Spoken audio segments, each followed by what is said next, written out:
నమస్కారం సార్. నమస్తే. సార్ నిన్న ఐపీఎల్ ఫైనల్ మ్యాచ్‌లో సన్ రైజర్స్ హైదరాబాద్ ఓడిపోవడం చూసాం. కోల్కతా నైట్ రైడర్స్ గెలిచింది సార్. అయితే సన్ రైజర్స్ హైదరాబాద్ గెలుస్తుందని చెప్పేసి అంతకుముందు వేణుస్వామి ఒక జోస్యం చెప్పారు సార్.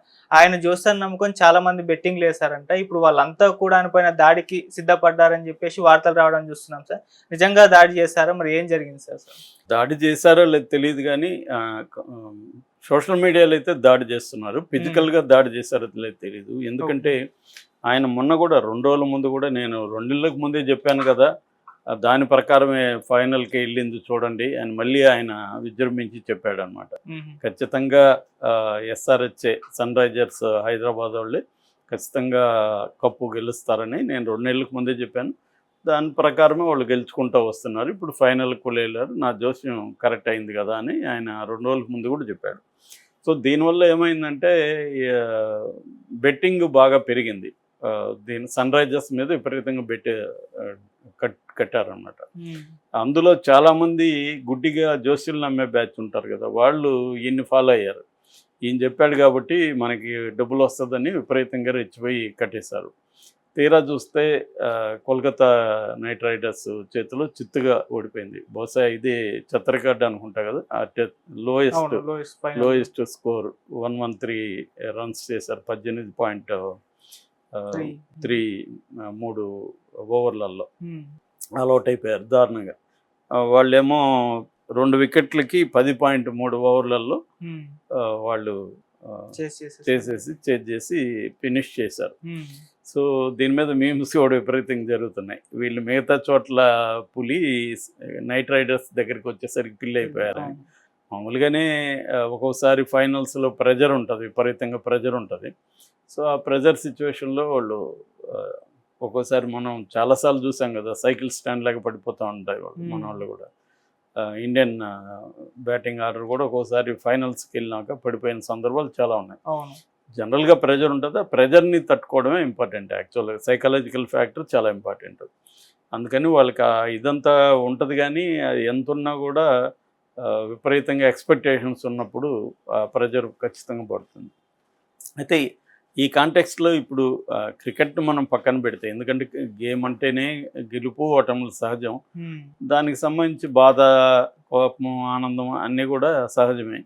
ఇవన్నీ వాళ్ళు ప్రిపేర్ అయి ఉంటారు కానీ మెంటల్గా ఆ టైంకి కంట్రోల్ చేసుకోవడం కష్టం. అందుకని కావ్య మారన్ కూడా ఏడవడం, మళ్ళీ ఆమె కలకత్తా కేకేఆర్ వాళ్ళని అప్రిషియేట్ చేయడం, ఇవన్నీ ఆమె కూడా ఇట్లాంటి ఫెయిల్యూర్స్ అనేకం చూసి వచ్చుంటుంది.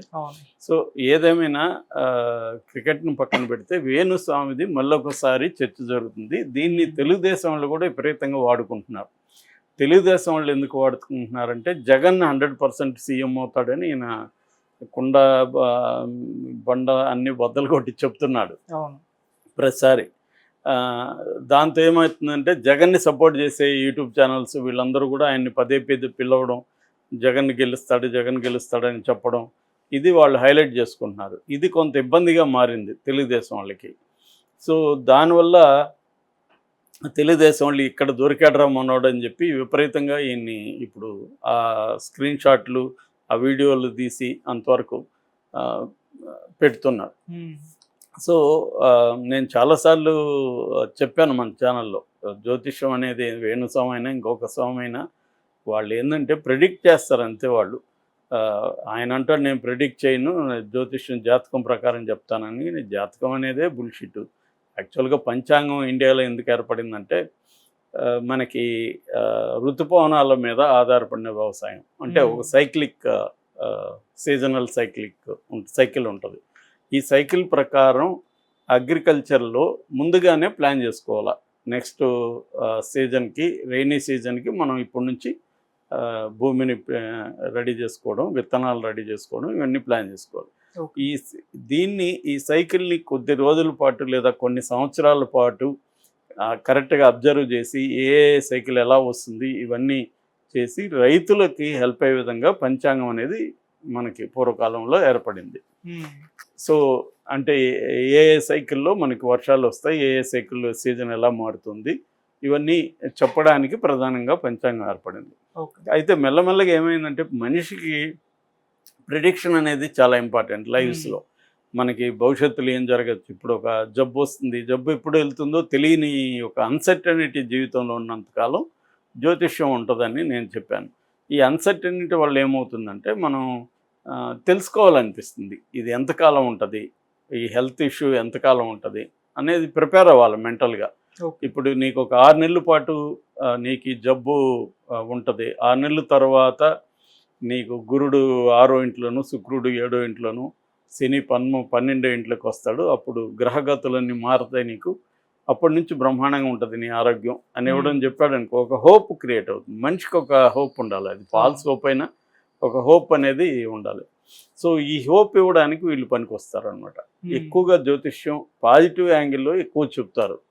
అంటే ఇప్పుడు నువ్వు చచ్చిపోతావని ఎవరు ఇట్లాంటి వేణుస్వాములే ఇట్లాంటి చెప్తుంటారు, ఈయన నెగిటివ్ పబ్లిసిటీలోకి వచ్చాడు అంటే ఎవరు విడాకులు తీసుకుంటారు, ఎవరు చచ్చిపోతారు, ఇది చెప్పడం మొదలుపెట్టాడు ఆయన.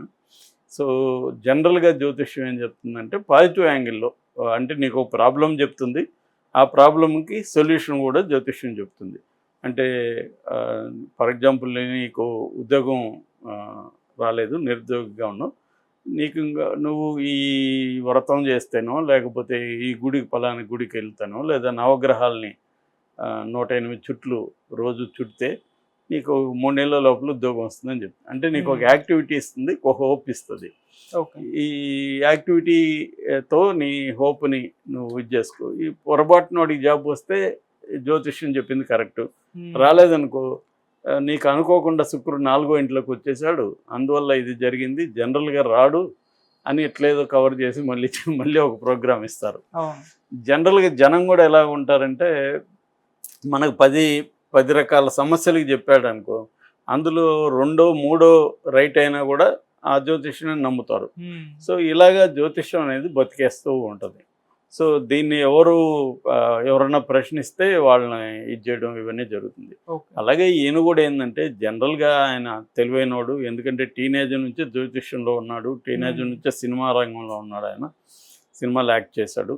సో అందుకని ఈ సినిమా వాళ్ళ ద్వారా మనం పాపులర్ అవ్వచ్చు అనే విషయం చాలా అర్లీగా గ్రహించాడు. ఫస్ట్లో ఆయన వైబ్రేషన్ థియరీని పట్టుకున్నాడు. టైటిల్స్కి వైబ్రేషన్ ఉంటుంది, ఏ టైటిల్ పెడితే వైబ్రేషన్ బాగుంటే ఆ టైటిల్ హిట్ అవుతుంది అన్న ఒక థియరీని క్రియేట్ చేశాడు. ఇది వినాయక్ లాంటి వాళ్ళకి బాగా వీటి మీద నమ్మకం ఎక్కువ.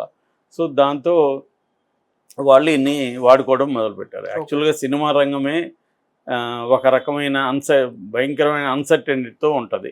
ఎందుకంటే ఏ సినిమా హిట్ అవుతుంది, ఏ సినిమా హిట్ కాదు ఎవరికి తెలియదు. అందువల్ల ఈ అన్సర్టెనిటీ ఉండడం వల్ల సినిమా వాళ్ళకి ఎక్కువ సెంటిమెంట్లు ఉంటాయి. సర్టనిటీ ఉంటే ఈ సెంటిమెంట్ ఉండదు. ఇప్పుడు మనం ఒక వీడియో చేస్తాం, దీనికి ఎన్ని వ్యూస్ వస్తాయో మనకు క్లారిటీ ఉందనుకో, మన జ్యోతిష్యుడి దగ్గరికి వెళ్ళాం, ఎన్ని వ్యూస్ వస్తాయి సార్ అని అడగం కదా, ఎందుకంటే మనకే తెలుసు దీనికి ఇన్ని రావచ్చు. ఒకవేళ అటు ఇటు తప్పినా కొన్ని అటు ఇటు ఉంటుంది అంతే. మనం వెళ్ళి దీనికి ఎన్ని వ్యూస్ వస్తాయని ఎవడన్నా చెప్పమంటే వాడు చెప్పగలడా? ఎవడు కూడా చెప్పలేడు.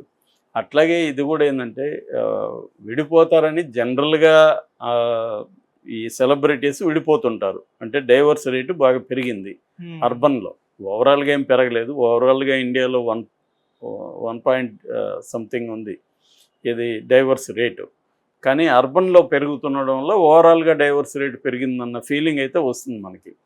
సో దీన్ని ఈ సెలబ్రిటీల్లో ఎట్లాగో డైవర్స్లు అవుతాయి కాబట్టి చెప్పేస్తే అయితే నేను చెప్పానని అనొచ్చు, అవ్వకపోతే సైలెంట్గా ఉండొచ్చు అన్నట్టుగా ఈయన అందరిది చెప్పేస్తూ ఉన్నాడు.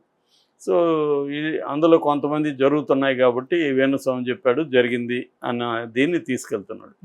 దీనివల్ల ఈయనకి ప్రధానంగా ఏంటంటే నిజానికి ఆయన జ్యోతిష్యం ప్రధాన ఆదాయ వనరు కాదు, సోర్స్ కాదు.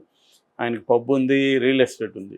రియల్ ఎస్టేట్లో ఏంటంటే సర్కిల్ రావాలి, సర్కిల్ పెద్దది వస్తే రియల్ ఎస్టేట్లో పెద్ద వెంచర్స్ ఆయన అమ్ముకోవచ్చు. సో ఈ బిజినెస్లో ఉన్నాడు, is a business man basically. దీన్ని కూడా ఆయన ఒక బిజినెస్ మోడల్గా ఉపయోగించుకుంటున్నాడు, అంతకంటే ఏం లేదు.